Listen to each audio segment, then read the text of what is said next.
Welcome. And get ready as we dive into the world of the unexplained. A world that has intrigued me since I was a child. Looking into the sky and wondering, what is out there? As I got older, the fascination has never left. In fact, the exact opposite. I have always loved UFO books. The topic of aliens always had me engaged. There is so much to talk about when it comes to extraterrestrials, and the unknown, alike. Where are they from? Are they good? Are they bad? Are they even real? Or just a figure of our imagination? Well, I used to believe it was going to be, next to near, impossible to find out the truth on this matter. I do not believe this anymore. So much has surfaced and things that were once theory, are proven to be true. So many gaps have been filled. Which also open new gaps, to fill. So join me on my journey, to possibly filling some of these gaps. Trust me. It is going to be out of this world.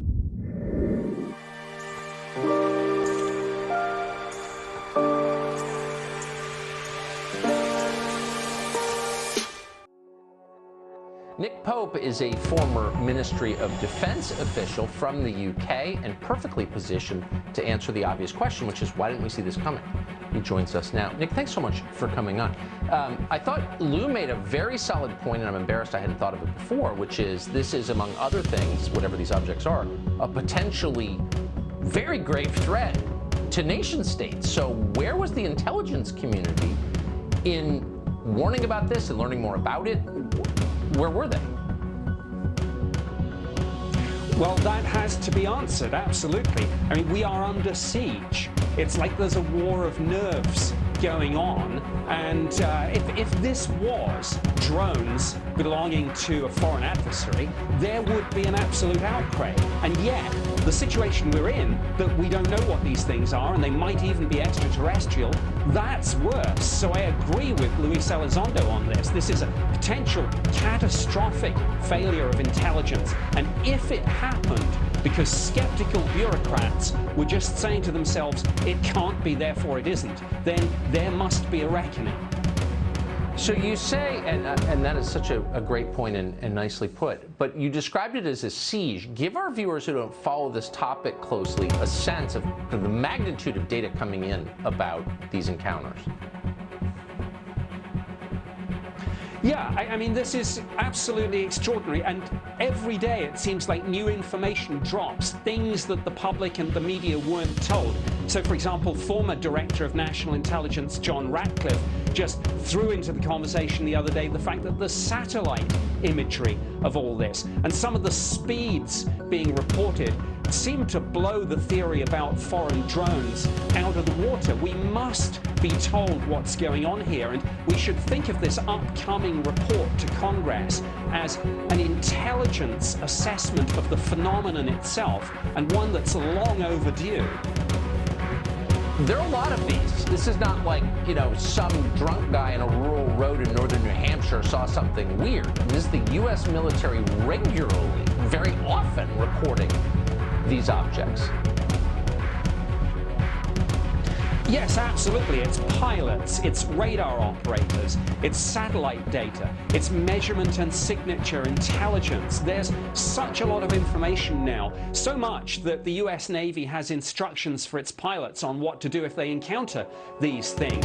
Now, I think as we go into May, in the run-up to this report going to Congress, there's going to be a lot of things going on behind the scenes, a lot of politicking, jockeying for position, factions trying to kind of have their say on this. I anticipate more leaks of information, photos, videos, documents.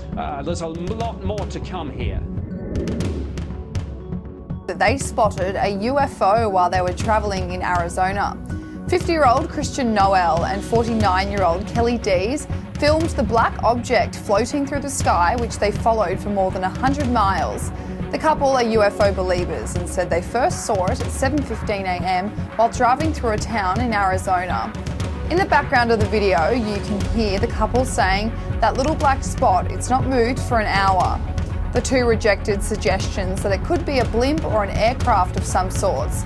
It didn't move like a helicopter or an aeroplane would. It just stayed stationary in the sky, high above the mountains.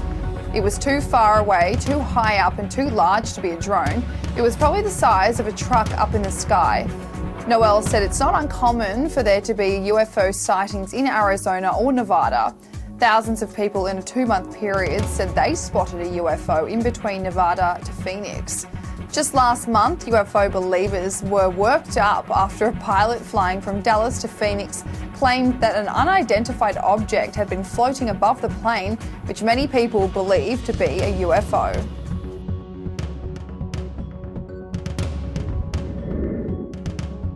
Retired National Weather Service meteorologist reached out to me. He says he was manning the radar that night.